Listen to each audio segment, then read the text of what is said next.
खबर शामिल करते हैं पेशावर से।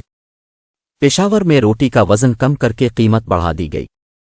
खैबर पख्तूनख्वा के दारुल हुकूमत शहर में रोटी का वज़न कम कर दिया गया, जबकि रोटी की कीमत बढ़ा दी गई। ज़िलई इंतज़ामिया ने रोटी के हवाले से नया नर्खनामा जारी कर दिया, जिसके मुताबिक रोटी की कीमत में 5 रुपये का इजाफा करके नई कीमत 20 रुपये मुकर्रर कर दी गई।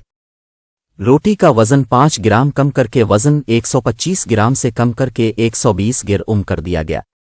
पेशावर में रोटी का वज़न कम करके कीमत बढ़ा दी गई।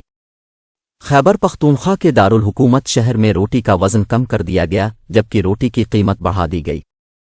ज़िलई इंतज़ामिया ने रोटी के हवाले से नया नर्खनामा जारी कर दिया, जिसके मुताबिक रोटी की कीमत में 5 रुपये का इजाफा करके नई कीमत 20 रुपये मुकर्रर कर दी गई। रोटी का वज़न 5 ग्राम कम करके वज़न 125 ग्राम से कम करके 120 ग्राम कर दिया गया।